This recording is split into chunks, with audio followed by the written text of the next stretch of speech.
하나님의 말씀은 에베소서 5장 18절을 읽겠습니다. 술에 취하지 말라. 이는 방탕한 것이니 오직 성령으로 충만함을 받으라. 하나님의 비밀 해제 에베소서 원전 강해. 오늘은 5장 두 번째 시간입니다. 포도주로 남을 것인가 감람류로 될 것인가. 에베소서 5장 15절부터 21절까지 말씀으로 은혜를 나누겠습니다. 에베소서는 성경에서 하나님의 비밀을 처음으로 공개한 책입니다.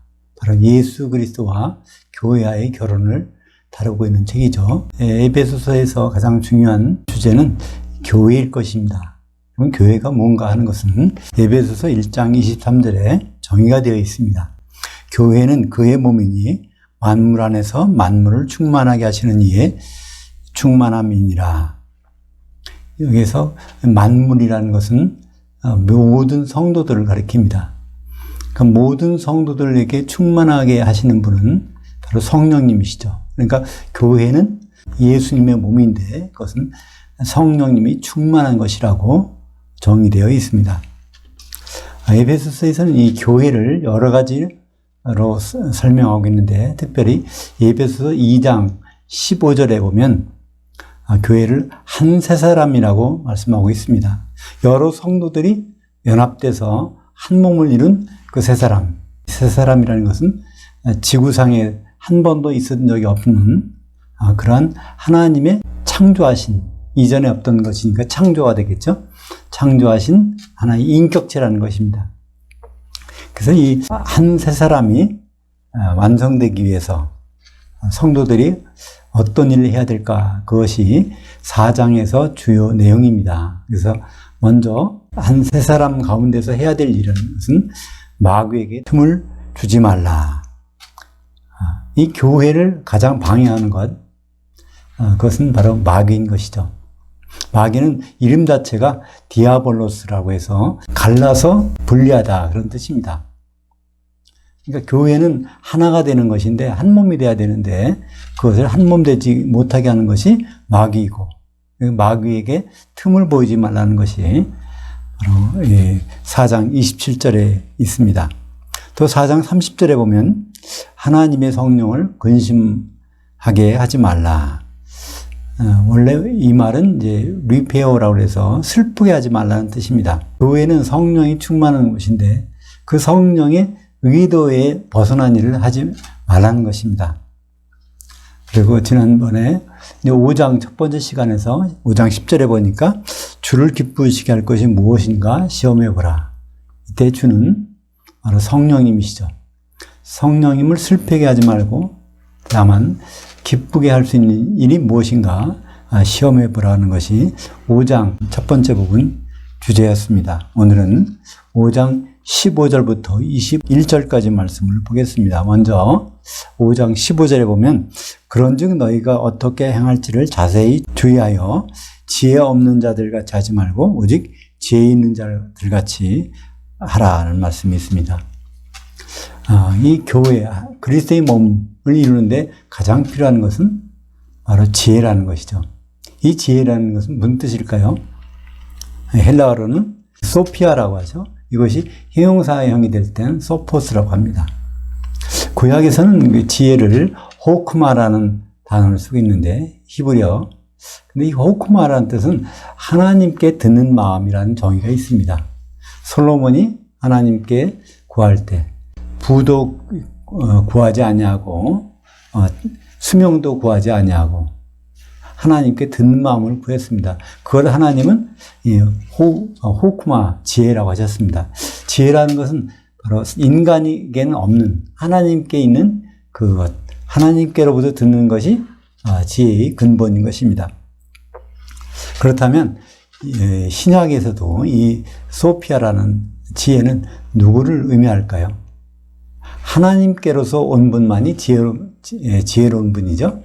고린도전서 1장 24절에 보면 오직 부르심을 받은 자들에게는 유대인이나 헬라인이나 그리스도는 하나님의 능력이요 하나님의 지혜니라. 예수 그리스도가 지혜이십니다. 또 예수 그리스도가 하나님의 능력이세요. 그 지혜라는 것과 능력이라는 것은 거의 같은 개념이지만 좀 차이가 있죠. 하나님의 지혜는 하나님의 계획을 말씀하고 있습니다. 하나님의 구상, 이걸 말씀하고 있죠. 능력이라는 것은 그걸 실행할 수 있는, 추진할 수 있는 그 힘을 나타내고 있습니다. 아무리 계획이 좋아도 능력이 안 되면, 그런 실행할 수 있는 힘이 없다면 그것은 무용지물이겠죠. 그래서 예수님은 지혜도 되시고 능력도 되십니다. 그래서 하나님의 구상하신 것을 반드시 성취하시는 분입니다. 지혜에 대해서 예수님이 일찍이 말씀하신 적이 있죠. 누가복음 7장 35절에 보면 지혜는 자기의 모든 자녀들로 인하여 의롭다함을 얻느니라.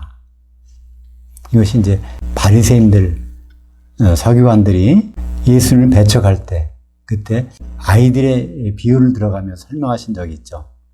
장터에서 노는 아이들, 피리를 볼 때 춤추지 아니하고 곡을 할 때 가슴을 치지 아니했다. 그들이, 어린아이들이 서로 자기만 생각하지 상대방을 생각하지 않는, 바로 우리 인간이 바로 그렇다는 것이죠.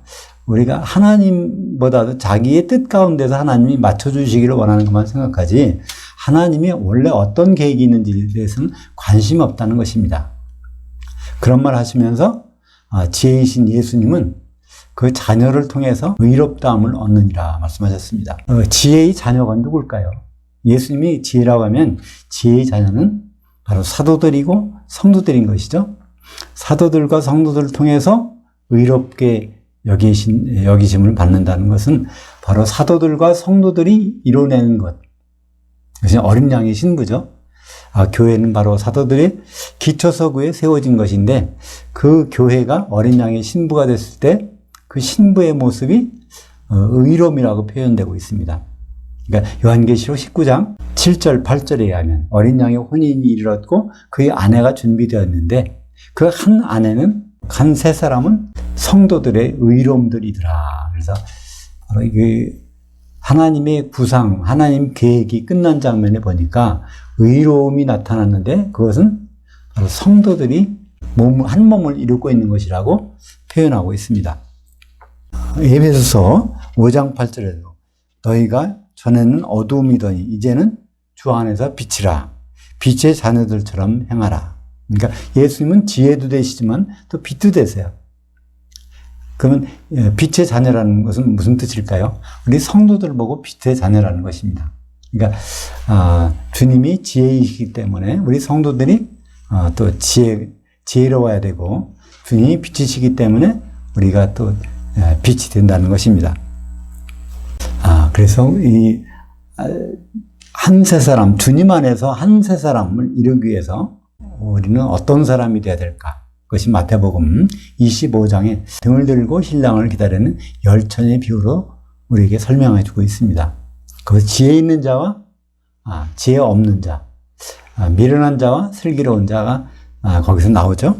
마태복음 25장 1절에 그런데 천국은 마치 등들을 들고 신랑을 맞으러 나간 열처녀들과 같다 하리니 그들 중에 다섯은 미련하고 다섯은 슬기 있는 자들이라. 미련한 자들은 등을 가지되 기름을 가지지 아니하고 슬기 있는 자들은 그릇에 기름을 담아 등과 함께 가져갔더니. 그래서 지혜로운 자가 누구인가, 지혜가 없는 자가 누구인가가 거기서 나타나고 있죠. 성령의 기름을 준비하는 자, 그 지혜로운 자. 성령의 기름을 다 소멸해버린 자, 이건 지혜가 없는 자라는 거죠. 이것이 교회 안에서 우리가 어떻게 해야 될 것인가를 제시해주는 지표가 되는 것이죠. 교회 안에서 성도들은 과연 어떤 삶을 살아야 될까? 쉽게 말해서 기름을 준비하는 삶, 교회가 그래서 합당한 삶이라는 것입니다. 그래서 오늘 제목처럼 포도주로 남을 것인가, 감람류로 될 것인가.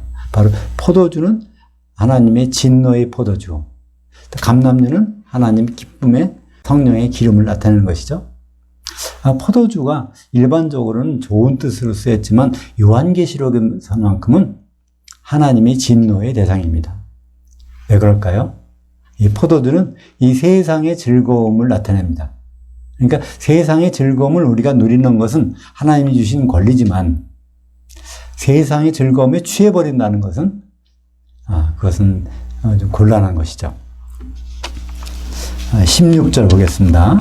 에베소서 5장 16절. 그 세월을 아끼라. 왜냐하면 이 날들은 악하니라. 여기에 세월이라는 단어, 이것은 카이로스라고 해서 하나님의 시간입니다. 시간은 두 종류가 있는데 우리 물질계의 시간을 크로노스라고 그러죠. 1년은 365일, 하루는 24시간, 1시간은 60분, 또 1분은 60초. 이런 단위로 구성되는 것이 이 물질계의 시간인데 하나님의 시간을 카이로스라고 합니다. 그러니까 그것은 다른 말로 어떤 뜻일까요? 하나님의 기회를 잡으라는 것입니다. 이 물질계 안에 있는 시간 속에서 허송생활하지 말고 하나님 주신 기회를 잡으라는 것입니다. 그때 이 표현을 아끼라는 말로 번역했는데 이것은 엑스 아고라조라고 해서 아고라라는 것은 시장, 광장을 뜻합니다. 시장에 가서 그 물건을 사듯이 하나님의 시간을, 하나님이 주신 기회를 포착하고 붙잡으라는 것입니다. 왜냐하면 이 날들은 악하니라. 이 세상에서 우리가 지내고 있는 이 세상, 주님이 오시기 전까지는 이 세상의 시간들은 악하다는 것입니다. 이 세상의 날들은 악하다는 거예요. 왜 그럴까요? 마귀가 지배하는 세상이기 때문에 그런 것입니다. 그 가운데서 하나님의 시간을, 하나님의 기회를 포착하라는 것이죠. 왜 그럴까요? 에베소서 6장 13절에 보면 그러므로 하나님이 전신갑주를 취하라. 이는 악한 그날에 너희가 능히 대적하고 모든 일을 행한 후에 서기 위함이라. 그래서 여기서도 악한 날이라. 우리가 세상에 살고 있을 때 이 세상은 악합니다. 왜냐하면 마귀가 결박되지 않고 활동하고 있는 시간들이기 때문에 그렇습니다. 그러면 우리는 이 마귀의 공격 목표가 과연 무엇이죠? 바로 성도들이고 교회입니다. 마귀는 어떻게 우리를 공격할까요? 에베소서 6장 16절에 보면 모든 것 위에 믿음의 방패를 가지고 이로써 능히 그 악한 자의 모든 불화살을 소멸하고. 이 말은 무슨 말일까요? 마귀는 불화살을 계속 쏘고 있다는 겁니다. 우리 교회, 하나님의 전신갑주라는 것은 한 벌을 말하죠. 교회를 향해서 계속 불화살을 쏘고 있는데 그 불화살을, 불을 끌 수 있는 방법, 그것은 믿음의 방패밖에 없다는 것이죠. 그러니까 믿음의 방패, 우리가 믿음을 가지는 것은 왜 중요할까요? 그것은 마귀가 불화살로 계속 공격하고 있으니까, 그래서 우리는 믿음의 방패로서 그 불을 꺼야 된다는 것입니다. 오늘 말씀 5장 17절 보겠습니다. 그러므로 어리석은 자들이 되지 말고 오직 주의 뜻이 무엇인가 이해하라. 그래서 이 세상에 살 때 항상 우리가 유념해야 될 것, 그것은 주의 뜻이 무엇인가. 이때 주님은 성령님이시겠죠. 성령의 뜻이 무엇인가 우리는 순간순간마다 이해해야 될 것입니다. 성령님이 왜 오셨죠? 왜 보내셨죠? 예수님이? 바로 에베소서 4장 30절을 보면 하나님의 성령을 근심하게 하지 말라. 성령님께서 오셔서 하고 싶은 일이 있는데 그걸 우리가 외면할 때 성령께서 슬퍼하신다는 것입니다. 그러니까 성령께서 가장 원하시는 것, 예수님이 성령을 보내주신 목적, 그것이 에베소서 4장 3절이죠. 평안에 매는 줄로 성령이 하나 되게 하심을 굳게 힘써 지키라. 성령은 하나 되게 하시는 분입니다. 마귀 일과는 정반대죠. 마귀는 갈라치고 이간시키는 거지만 성령님께서는 우리를 하나 되게 하시는 분입니다. 에베소서에서 어찌 보면 제일 중요한 행동 강령이 나옵니다. 술 취하지 말라. 이는 방탕한 것이니 오직 성령으로 충만함을 받으라. 두 개의 명령은 문장으로 구성되어 있는데 에베소서 5장 18절은 앞부분은 술 취하지 말라. 이런 명령입니다. 이때 술이라는 단어는 그러니까 포도주라는 단어입니다. 오이노스라고 해서 오이노스에서 온 말이 와인이 왔죠. 오이노스에서 영어에 와인이 왔습니다. 이 포도주란 말로 번역했으면 좀 좋았는데, 왜냐하면 요한계시록에서 오이노스는 항상 포도주거든요. 그래서 요한계시록에서는 오이노스, 포도주란 말이 굉장히 많이 나옵니다. 진노의 포도주, 하나님의 진노의 포도주를 오이노스라고 하고 있죠. 여기서 취하지 말라는 것은, 메티스코라는 말은 중독되지 말라는 뜻입니다. 술을 마실 수 있죠. 포도주를 마실 수 있습니다. 근데 거기에 중독되지 말라는 거예요. 그건 무슨 뜻일까요? 세상의 즐거움에 중독되지 말라는 것입니다. 왜 그러냐면, 그런 주님과 결혼을 준비하고 있는 그런 상태인데, 그것을 버리고 세상과 짝하게 될까봐 이런 말씀을 하시는 것이죠. 요한계시록 14장 8절에 또 다른 천사 곧 둘째가 그 뒤를 따라 말하되 타락했도다 타락했도다 큰 성 바벨론이여 모든 나라에게 그녀의 음행으로 말미암아 진노의 포도주를 먹였던 자로다. 포도주를 마시는 것이 그냥 우리가 마시고 싶어서 마시는 거 했더니 그것은 먹이는 사람이 있었기 때문에 마셨다는 겁니다. 그 먹이는 사람이 누굴까요? 그것이 바로 큰 성 바벨론, 큰 음료, 바로 교회가, 마지막 때의 교회가 그 진노의 포도주를 성도들에게 마시겠다는 겁니다. 그러니까 세상적으로 타락한 교회는 성도들의 마음을 예수님께서 뺏어가지고 이 세상에 향하게 만들었다는 것입니다. 그것이 바로 진노의 포도주를 마시고 있는 상태인 것이죠. 포도주에 취하지 말라는 것은 명령형인데 현재형 명령입니다. 헬라어에서 명령법은 두 가지가 있는데 과거형 동사를 쓰면 한 번만 하는 거, 현재형 동사를 쓰면 계속해서 해야 됩니다. 그러니까 여기는 근데 그 부정이 돼 있어요. 취하지 말라 그러니까 현재형 명령을 부정이 나오면 뭐뭐 하지 말라 그런 문장이 있으면 이건 지금 하고 있는 동작을 중단하라 그런 뜻입니다. 그러니까 우리가 성도들이 마지막 때에 가서는 세상의 즐거움에 취하고 있다는 거예요. 그 동작을 중단해야 된다는 말씀입니다. 그러니까 요한계시록에서는 계속 진노의 포도주, 그 진노의 포도주가 바로 또 음행의 포도주라고 합니다. 음행이라는 건 무엇일까요? 남녀 관계에서 부적절한 관계를 갖는 것을 말하고 있지만 특별히 음행이라고 하는 단어는 포르네이아라는 단어를 씁니다. 포르네이아라는 단어는 포르네라는 단어에서 나온 말입니다. 포르네는 여자, 창녀를 뜻하죠. 남편 될, 신랑 될 분을 사모하지 않고 다른 남자를 사랑하고 그와 기쁨을 취하는 것을 그런 여자를 포르네라고 하는데 그의 명사형이 포르네이아. 그것이 바로 음행이라고 우리는 번역하고 있습니다. 그러니까 교회가 예수님을 사모하고 기다리고 준비하고 신랑으로서 맞이할 거 준비해야 되는데 그것과 정반대의 곳에서 기쁨을 찾고 있다면 그것을 포르네이아, 음행이라는 말로 요한계시록에서는 사용하고 있는 것입니다. 그것을 음행의 포도주, 세상의 즐거움, 예수님 밖에서 즐거움을 찾는 것. 요한계시록 17장 1절에 보면 또 7 대접을 가진 7 천사들 중 하나가 와서 내게 말하여 이르되 이리로 오라 많은 물들 위에 앉은 큰 음녀가 받을 심판을 내게 보이리라. 땅의 왕들도 그녀와 더불어 음행하였고 땅에 사는 자들도 그 음행의 포도주에 취하였다 하고 구체적으로 설명하고 있어요. 이제 땅의 왕들과 땅에 사는 자들이 나오는데요. 이 땅이라는 것은 무엇일까요? 요한계시록에서의 땅은 요한계시록 1장 5절에 있는 것 같이 땅의 왕들의 머리가 되신 예수 그리스도. 근데 예수님은 교회의 머리시니까 이 땅은 교회를 뜻합니다. 그러니까 땅의 왕들이라는 것은 바로 성도들이죠. 땅에 사는 자들은 누굴까요? 그건 교인들. 아직 성도의 단계까지 못 간 신자들을 말씀하고 있습니다. 근데 성도나 신자나 다 음행의 포도주에 취해 있다는 겁니다.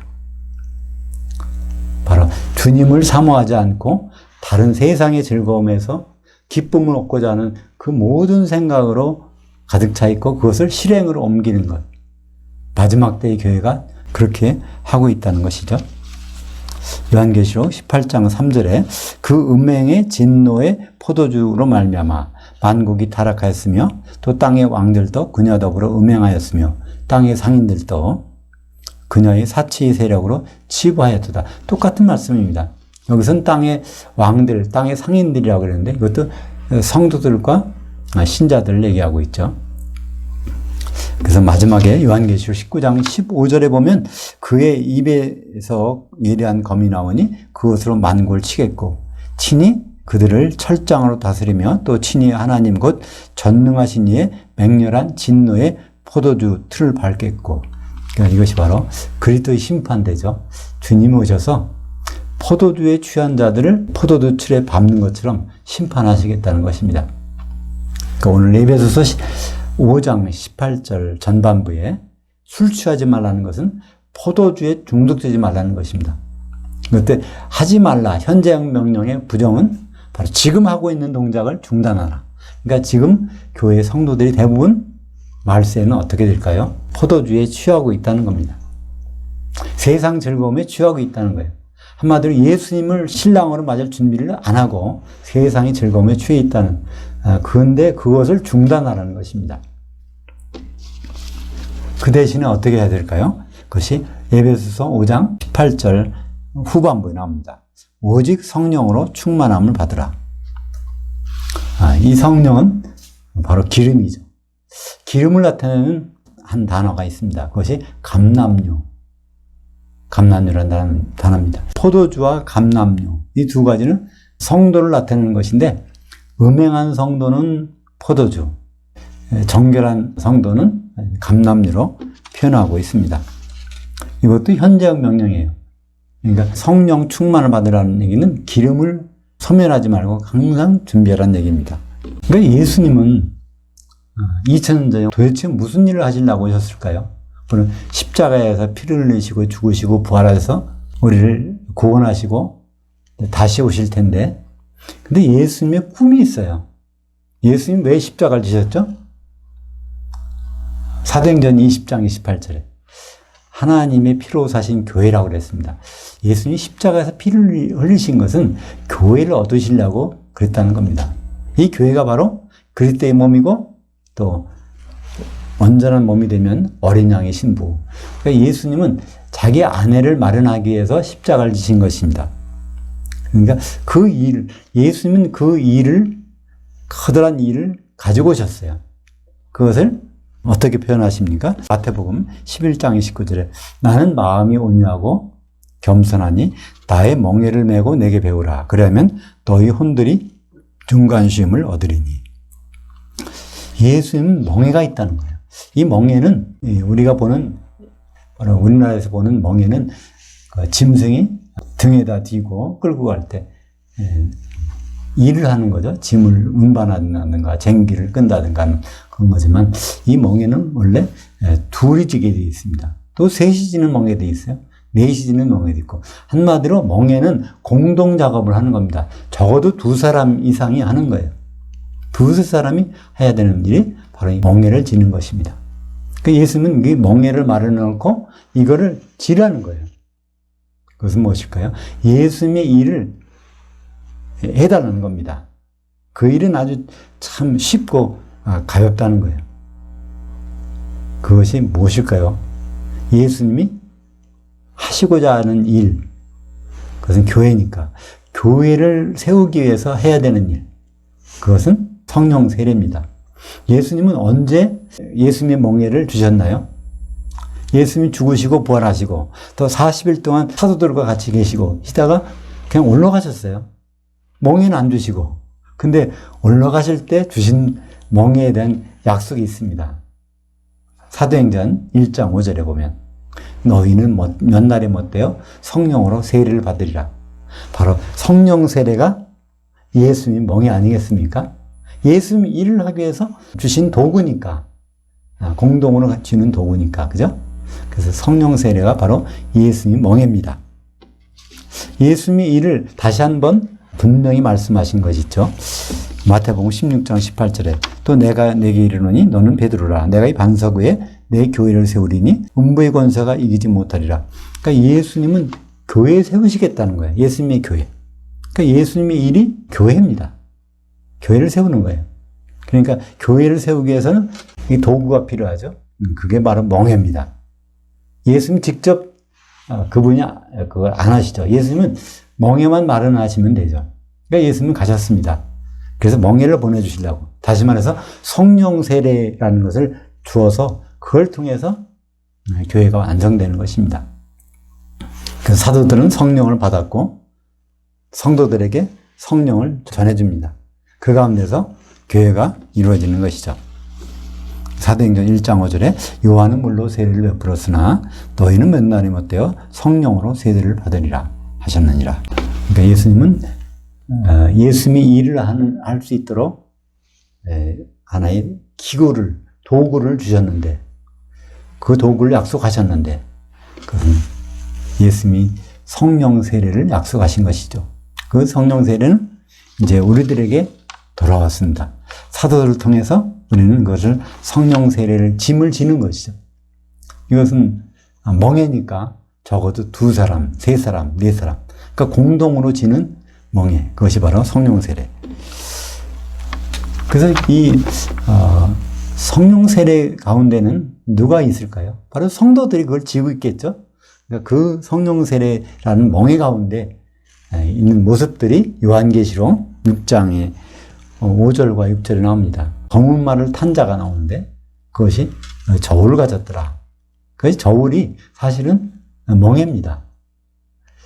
이 멍에라는 단어는 쥐고스라고 하는데 쥐고스라는 단어는 성경에 6번 나옵니다. 근데 요한계시록에서도 이 쥐고스가 나와요. 근데 이 쥐고스는 거기서는 저울이라고 번역했는데 저울이라고 번역할 수가 없습니다. 무게를 재는 저울이 아니거든요. 왜냐하면 그 다음 나오는 데 보니까 부피를 재는 것이 있고 또 다른 포도주와 감람류가 나옵니다. 그러니까 부피를 잴 때 이 저울추가 필요할까요? 그게 아니죠. 그냥 멍에로 봐야 됩니다. 주님이 주신 멍에, 주님이 일할 수 있도록 우리에게 주신 성령 세례 가운데 있는 구성원들을 보니까 보리도 있고 밀도 있다는 거예요. 거기에 무엇보다도 포도주와 감람류가 나옵니다. 포도주로 되어 있는 성도들, 감람류로 되어 있던 성도들, 그들을 추수 때까지 그냥 내버려 두라는 거예요. 요한계시록 6장 5절을 보면 셋째 인을 떼실 때 내가 들으니 셋째 생물이 말하되 오라 하기로 내가 보니 검은 말이 있는데 그 탄 자가 손에 멍에를 가졌더라. 내가 네 생물 사이로부터 나는 듯한 음성을 들으니 한 데나리온에 밀 한 대요 한 데나리온에 보리 석 대로다. 또 감람류와 포도주는 해치지 말라 하더라. 그래서 감람류와 포도주와 감람류. 오늘 5장 18절에 에베소서 5장 18절에 포도주에 취하지 말고 성령에 충만하라. 이것은 바로 세상의 즐거움에 중독되지 말고 바로 감람류, 성령의 기름을 준비하라. 그런 뜻이죠. 근데 이 다음에 나오는 에베소서 5장 19절부터 21절까지가 성령에 충만하기 위해서 해야 되는 4가지를 나타내고 있습니다. 이 4가지를 하면 성령이 충만해진다는 거예요. 근데 이것을 안 하면 성령이 충만해질 수 없겠죠. 첫 번째를 볼까요? 에베소서 5장 19절 상반절에 시들과 찬송들과 영적인 노래로 서로 화답하며, 여기에 시라는 푸살모스, 이게 푸살모스하고 휄노스가 나옵니다. 휄노스. 이 푸살모스에서 나온 말이 시편이 이제 이 푸살모스를 번역한 것이죠. 휄노스. 우리가 애국가 할 때 그 노래가 바로 내셔널 휄이라고. 첫 번째가 시들과 찬송으로, 찬송과 영적인 노래들. 그러니까 이 문장 구성을 보면요, 시는 좀 약간 짧은 거고, 찬송은 좀 긴 거고, 그런 노래들로 서로 화답하는데, 그것이 바로 영적인 노래를 말하는 거예요. 서로 누가? 성도들이 서로 대화하는 가운데, 그 대화가 혼적인 대화가 아니라 영적인 대화, 하나님을 높이고 자랑하고 하는 그런 대화가 성도들 간에 있어야 된다는 것입니다. 교회로 모일 때 우리가 여러 가지 모임이 있는데 그 모임에 와서도 세상적인 얘기를 하지 말고 바로 영적인 주님 맞을 준비하는 그런 얘기로 서로 주고받는 화답하는 것. 그거 첫 번째입니다. 그러니까 이건 성도들끼리 하는 것이죠. 로마서 14장 10절에 보면 너희가 어찌하여 내 형제를 비판하느냐 어찌하여 내 형제를 업신여기 있느냐 우리가 다 하나님의 심판대 앞에 서리라. 예, 로마서는 14장 10절에 하나님의 심판대라고 말하고 있고요. 고린도후서 5장 10절에는 그리스도의 심판대라고 하고 있습니다. 그러니까 주님이 공중에 오셔서 그때 심판대가 펼쳐지는데 그때 심판하는 내용이 뭐냐면 형제를 비판했느냐 형제를 사랑했느냐 그걸 보시겠다는 거죠. 그러니까 우리가 성도들이 이렇게 모이면은 화답하고 좋은 말로 영적인 말로 하는 것이 필요하다는 걸 알 수 있죠. 두 번째는 에베소서 5장 19절 하반절입니다. 너희의 한 마음으로 주께 노래하며 찬송하며. 근데 여기 중요한 것은 너희 성도들이 한 마음으로 주께 노래하고 찬송하라는 거죠. 우리가 모여서 이렇게 물리적으로 모이는 것도 중요하지만 한 마음으로 가져야 된다는 것이죠. 하나님께 찬송할 때 한 마음으로 찬송하고 노래하고 하는 것. 두 번째는 에베소서 4장 3절에 평안의 맨줄로 성령이 하나 되게 하신 것을 힘써 지키라. 이것은 하나 되는 것입니다. 그러니까 한 마음으로 하는 찬송하는 것. 이것이 필요합니다. 첫 번째는 성도들끼리 서로 영적인 대화로 하는 것. 두 번째는 주님께 찬송할 텐데 그것을 한 마음으로 찬송하는 것. 세 번째는 에베소서 5장 20절에 범사에 우리 주 예수 그리스도의 이름으로 항상 아버지 하나님께 감사하며 아버지이신 하나님께 감사하며. 이게 원문을 보면 아버지이신 하나님 이렇게 해야 적절한 번역입니다. 그러니까 하나님을 아버지라고 부를 수 있는 것은 어떻게 가능할까요? 그건 예수 그리스도 이름으로 가능하다는 것입니다. 예수님이 독생자이셨다가 죽으시고 부활하실 때는 바로 맏아들로 부활하셨죠. 맏아들이라는 의미는 그 집에 자녀들이 많다는 얘기입니다. 그러니까 결국 우리가 하나님을 아버지로 부를 수 있는 것은 예수님이 바로 맏아들이 되셨기 때문에. 그러니까 우리는 하나님을 아버지라고 부를 때 항상 뭘 생각해야 될까요? 예수님이 독생자로 오셔서 죽으시고 부활하실 때 맏아들로 부활하셨구나. 예수님이 맏아들로 부활하셨다는 것을 기억해야 될 이유가 있습니다.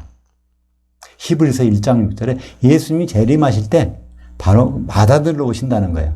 이 맏아들이라는 것은 참 우리에게 위로를 주고 위안을 줍니다. 우리의 실력이 없지만, 우리의 능력이 없지만, 우리의 능력과 실력이 문제가 아니라 바로 예수님께서 맏아들로 오셨기 때문에 우리가 하나님의 자녀들의 합법적인 지위를 얻었다는 거죠. 히브리서 1장 6절 또 그가 맏아들을 이끌어 세상에 다시 들어오게 하실 때, 네, 이 세상에 들어오게 하실 때에는 정확한 단어는 세상이 아닙니다. 오이쿠메네로 오신다는 거예요. 오이쿠메네. 그것은 오이코스, 메네. 두 가지 합쳐진 것입니다. 거주지로 오신다는 겁니다. 주님이 거주지로 오실 때, 주님의 거주지는 어딜까요? 지금은 임시로 셋째 하늘에 계시지만 그분은 거주지로 내려오십니다. 그 거주지가 공중이죠. 지상에는 안 내려오실까요? 안 내려오십니다. 지상에는 내려오실 필요가 없어요. 십자가에 달리실 필요가 없으니까. 영의 몸을 입고 왜 지상에 내려오십니까? 공중에서 우리들 영접해서 항상 같이 있다고 말씀하셨습니다. 그 천년왕국 때도 공중에서 통치하시고 천년왕국이 지난 다음에 백보자 심판 때도 공중에서 심판하시고 그때에 이 세상이 하늘들과 땅이 다 없어진 다음에 새 예루살렘이 내려오게 되죠. 오늘 21절입니다. 에베소서 5장 21절. 그리스도를 경외함으로 피차 복종하라. 우리는 예수님을 사랑하는데 한 가지 중요한 것은 예수님을 경외해야 됩니다. 경외한다는 것은 두려워하는 거예요. 예수님이 사랑이 많으시지만 예수님을 두려워하지 않는 경우가 있어요. 근데 예수님은 왜 두려울까요? 예수님이 심판하시는 분입니다. 심판자의 앞에서 두려워하지 않는 사람은 이건 적절하지 않죠. 그러니까 예수님은 뭘 가지고 심판하실까? 생각할 때 간단합니다. 예수님은 뭐로 심판하실까? 우리 성도들이 한 몸이 돼서 어린 양의 신부로 나타났는데 그렇지 못한 것을 심판하십니다. 그러니까 예수님을 두렵게 생각한다면, 예수님을 경외한다면 예수님의 심판을 우리가 항상 염두에 두고 있게 되고, 그러면 우리 갈 길이 무엇인가를 밝히 알 수 있는 것이죠. 그러니까 예수님이 두렵다면 그리스도를 경외함으로 피차 복종하라. 이것도 피차, 서로, 그러니까 서로 복종하라는 것. 그것은 바로 무슨 뜻일까요? 서로 겸손하라는 것입니다. 복종하라는 건 거기에 아래 무릎을 꿇는 것이니까, 무릎을 꿇게 되는 것은 내가 남이 나보다 낫다고 여기게 될 때 가능하죠. 그래서 서로가 겸손하게 되면 피차 복종이 가능하지만, 서로가 교만하게 되면 그건 피차 복종은 있을 수가 없는 그런 일이 되죠. 베드로전서 5장 5절에도 젊은 자들아 이와 같이 장로들에게 순종하고 다 서로 겸손으로 허리를 동이라. 하나님은 교만한 자를 대적하시되 겸손한 자들에게는 은혜를 주시느니라. 그러므로 하나님의 능하신 손 아래서 겸손하라. 때가 되면 너희를 높이시리라. 그러니까 서로 겸손한 것. 우리는 한 몸을 이루기 위해서 바로 서로가 모이는 것. 그것이 하나님이 바라시는 일, 선하신 일입니다. 한 몸이 되자는 것은 하나님이 보시기에 악한 것이죠. 고린도후서 5장 10절에 이는 우리가 다 반드시 그리스도 심판대 앞에 나타나게 되어 각각 선악간에 그 몸으로 행한 것을 따라 받으려 함이라. 우리는 주님 앞에 설 텐데 그 몸으로 뭘 행했느냐. 근데 그 몸이 단수입니다. 예수님의 몸. 한 세 사람이죠. 한 세 사람에서 무슨 일을 했느냐에 따라서 선한 일, 서로 겸손한 것, 악한 일, 서로 교만한 거겠죠. 그에 따라서 한 몸이 되느냐 안 되느냐에 달려 있습니다. 마태복음 9장 15절에 예수께서 그들에게 이르시되 신부실 아들들이 신랑과 함께 있을 동안에 슬퍼할 수 있느냐? 그러나 신랑을 빼앗길 날이 이르리니 그때는 금식할 것이니라. 우리는 궁극적으로 공중의 신부실에 들어가게 됩니다. 거기 예수님이 계시는 곳. 그건 당연하죠, 너무나. 신랑으로 오시는데 거기 신부 대기실이 있어야 되는 건 당연하니까. 거긴데 그 안에서 쫓겨나는 사람이 있다는 거예요. 바로 열천의 비유처럼 기름을 준비한 자들은 기름으로 하나 된 한 신부가 될 수 있지만, 기름을 준비하지 못한 소멸된 그 다섯 처녀들은 바로 기름이 없어서 거기서 그 자리에서 쫓겨나는 것입니다. 마태복음 25장 10절에 있는 말씀처럼 그들이 살아간 사이에 신랑이 오므로 준비했던 자들은 함께 혼잔치들에 들어가고 문은 닫힌지라. 그러니까 그때 필요한 것은 기름입니다. 감람류가 있느냐? 포도주로 다 중독돼 버렸느냐? 마태복음 25장 46절에 그 결과가 나옵니다. 그들은 영벌에, 의인들은 영생에 들어가리라. 염소와 양의 운명이 갈라지는 것을 볼 수 있습니다. 영벌은 천년 동안 금식하는 것, 예수님과 식사를 못하는 것이죠. 영생은 천년 동안 예수님과 더불어 식사하고 왕노릇하는 것. 오늘 주제 문장처럼 에베소서 5장 18절에 술 취하지 말라 이는 방탕한 것이니 오직 성령으로 충만함을 받으라.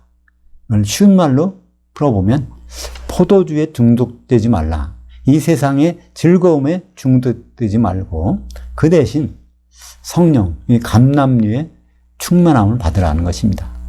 우리는 두 가지 선택이 있습니다. 이 세상의 즐거움에 취할 것인지, 그것이 포도주입니다. 그렇지 않으면 성령의 기름을 준비할 것인지, 그것이 감람류입니다.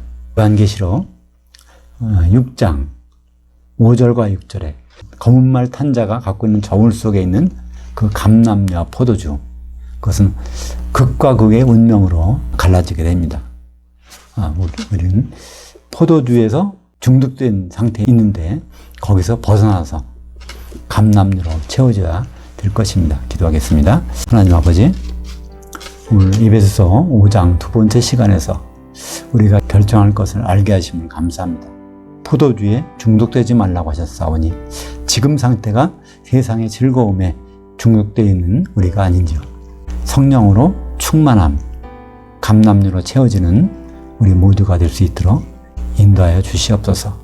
자, 열처녀 중에 기름을 준비하지 못해서 떨어지는 미련한 자들이 아니라 바로 기름을 준비해서 혼인잔치에 들어가는 다 성도들이 될 수 있도록 인도해 주시기를 간절히 바라고 예수님의 이름으로 기도합니다. 아멘.